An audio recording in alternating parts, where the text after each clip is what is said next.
JDSന് എത്രത്തോളം പ്രസക്തിയുണ്ട് എന്ന് ചോദിച്ചാൽ അതിനുത്തരം BJPയുമായിട്ടുള്ള സഖ്യത്തിന്റെ പേരിൽ എന്തെങ്കിലും നേട്ടം കൊയ്തെടുക്കാൻ കഴിയുമോ എന്നുള്ളത് മാത്രമാണ്. BJPയുമായി സഖ്യം ചേരുന്നതുകൊണ്ട് JDSന് പ്രത്യേകമായൊരു നേട്ടം ഉണ്ടോ എന്നുള്ളതിൽ വ്യക്തമായൊരു കണക്കില്ല. കഴിഞ്ഞ തവണ അവർ മത്സരിച്ചപ്പോൾ ആകെ പ്രജ്വാൽ രേവണ്ണ ഹസൻ മണ്ഡലത്തിൽ നിന്നും ജയിച്ചത് മാത്രമാണ് ഏക ആശ്വാസം. അതിന് കാരണം HD ദേവഗൌഡ നിരന്തരം ജയിച്ചു വരുന്ന മണ്ഡലത്തിൽ അദ്ദേഹം കൊച്ചുമകന് വേണ്ടി ഒഴിഞ്ഞുകൊടുത്തു. അതായത് രേവണ്ണയുടെ മകൻ കൂടിയായിട്ടുള്ള പ്രജ്വാലിന് ഒഴിഞ്ഞുകൊടുത്തു. അതേസമയം തെരഞ്ഞെടുപ്പിന്റെ ഫലം വന്ന് 12 മണിക്കൂറിനകം ദേവഗൌഡ തുംകൂറിലെ സീറ്റിൽ പരാജിതനായി എന്ന് മനസ്സിലാക്കിയ പ്രജ്വാൽ തന്റെ മണ്ഡലത്തിൽ ജയിച്ചെങ്കിലും ഒഴിഞ്ഞുകൊടുക്കാൻ തയ്യാറായിരുന്നു. പക്ഷേ ദേവഗൌഡ കൃത്യമായ ഉപദേശം നൽകി കൊച്ചുമകനെ ഇത്തരത്തിൽ ഒരു രാഷ്ട്രീയ തീരുമാനത്തിൽ നിന്നും പിന്തിരിപ്പിക്കുകയായിരുന്നു. ഇപ്പോഴിതാ കുമാരസ്വാമി അടക്കമുള്ള എല്ലാ നേതാക്കളും JDSന് വേണ്ടി മത്സരിക്കുകയാണ്.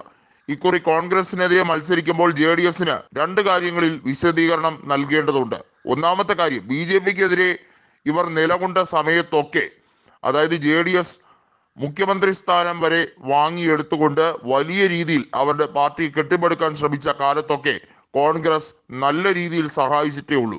അതിന് കോൺഗ്രസിന് കിട്ടിയതോ ദുരിതം മാത്രമായിരുന്നു. എന്നാൽ കഴിഞ്ഞ തവണ DK ശിവകുമാർ രണ്ടും കൽപ്പിച്ച് തന്നെയാണ് കോൺഗ്രസിനെ ഒറ്റയ്ക്ക് മുന്നേറ്റം നടത്താൻ ശ്രമിച്ചത്. അതിന് ഫലവുമുണ്ടായി. 224 സീറ്റുകളുള്ള കർണാടകയിൽ 135 സീറ്റും നേടിയെടുത്താണ് DK ശിവകുമാർ അവിടെ കരുത്ത് തെളിയിച്ചത്.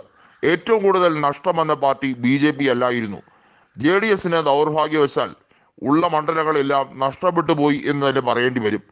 വോട്ട് ഷെയറിലും ഗണ്യമായിട്ടുള്ള കുറവുണ്ടായിരുന്നു. ന്യൂനപക്ഷം അതിശക്തമായി JDSനെതിരെ തിരിഞ്ഞത് അവരുടെ സിറ്റിംഗ് മേഖലകളിലൊക്കെ വലിയ തിരിച്ചടിവ് ഉണ്ടാക്കിയിട്ടുണ്ട്.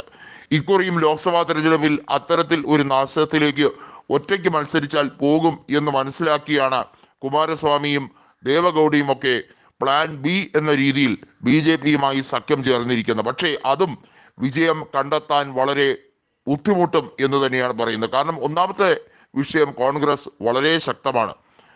അവിടെ ദേവഗൌഡയുടെ രാഷ്ട്രീയ കളികൾക്കൊന്നും ഇനി പ്രസക്തിയില്ല.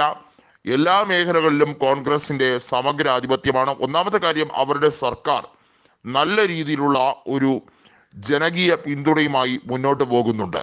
DK ശിവകുമാറിന്റെ നേതൃത്വത്തിലുള്ള ഭരണം അതിശക്തമായി തന്നെ മുന്നോട്ട് പോകുന്നുണ്ട്. അവിടുത്തെ മുഖ്യമന്ത്രിയായ സിദ്ധരാമയ്യ DKക്ക് എല്ലാ വിധത്തിലുള്ള പിന്തുണയും കൊടുത്തിട്ടുണ്ട്. അതുകൊണ്ട് തന്നെ DKക്ക് തെല്ലും ഭയമില്ല. 28 ലോക്സഭാ സീറ്റിൽ 20 എണ്ണമെങ്കിലും നേടിയെടുക്കാൻ കഴിയും എന്ന പ്രഖ്യാപനം തന്നെയാണ് DK ശിവകുമാർ അണികളോട് നടത്തിയിരിക്കുന്നത്.